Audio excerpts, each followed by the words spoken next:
বন্ধুরা, পাওয়ার ম্যাথমেটিক্স চ্যানেলের তরফ থেকে তোমাদের সকলকে স্বাগত জানাই। আজকে আমি তোমাদেরকে একটি অনুপাত ও সমানুপাতের অঙ্ক কিভাবে শর্ট ট্রিকের মাধ্যমে এবং কনসেপ্টের মাধ্যমে তোমরা করতে পারবে সেটি আমি তোমাদেরকে আজকে করে দেখাবো। তো চলো দেরি না করে আজকের ভিডিও শুরু করা যাক। কি বলেছে দেখো, একটি বিদ্যালয়ে ছাত্র ও ছাত্রীর অনুপাত 2:3।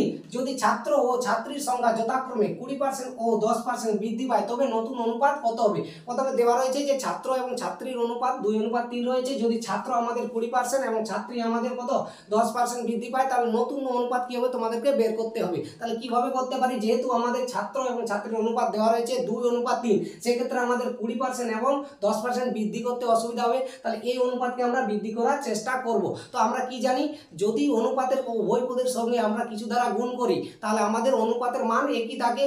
তাহলে আমরা এখানে কি করব, 10 দ্বারা যদি গুণ করি 10 2 আমাদের কি হয়ে যাবে 20 এবং 10 3 আমাদের 30 হয়ে যাবে। অনুপাতের মান এখানেও তো 2:3 রয়েছে, আমরা কি করেছি 10 দ্বারা উভয় পদকে গুণ করেছি, তাহলে অনুপাতের মানও একই থাকছে এখানে।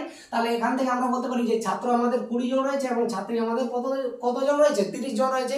তাহলে এখান থেকে আমরা কি করব, ছাত্র আমাদের 20% বৃদ্ধি করতে বলেছে, বৃদ্ধি করব, এবং ছাত্রী আমাদের 10% বৃদ্ধি করতে বলেছে, তাহলে 10% আমরা এখান থেকে বৃদ্ধি করব। তাহলে কি করব, আমরা শিখেছি আগের আমার ভিডিওগুলোতে তোমাদেরকে বলেছিলাম যে কোনো সংখ্যা যদি 10% বের করতে হয় তাহলে আমরা একটা শূন্য বাদ দিয়ে দিই। তাহলে আমরা যদি 20 জন ছাত্রের মধ্যে 10% বের করি তাহলে কত হবে, 10% বের অর্থাৎ 20 আমরা 10% কত পাবো, 2 জন ছাত্র পাবো। আর আমার যেহেতু আমাদের ছাত্র 20% বলেছে, আমরা যদি কোনো সংখ্যা 10% পাই এর থেকে আমরা যদি বলি 20% বের করবো, অর্থাৎ আমরা কি করতে পারি 2 দ্বারা গুণ করতে পারি। তাহলে এখান থেকে আমরা কত পেয়েছি, যে 20 10% কত পেয়েছি বলো, কত পেয়েছি 2 জন ছাত্র পেয়েছি। তাহলে 2 জন ছাত্র পেয়েছি 10%, তাহলে 20 জন যদি ছাত্র করি তাহলে আমরা 2 দ্বারা গুণ করব। তাহলে এখান থেকে আমরা 2 দ্বারা গুণ করি আমরা কত পাচ্ছি, 4 জন ছাত্র পাচ্ছি। তাহলে আমাদের প্রথমে কতজন ছাত্র ছিল 20 জন, যে 20% যদি বৃদ্ধি করি তাহলে আমাদের কত হয়ে যাবে 4 জন বৃদ্ধি পাচ্ছে। তাহলে 20 + 4 কত হয়ে যাবে 24 জন ছাত্র হয়ে যাবে।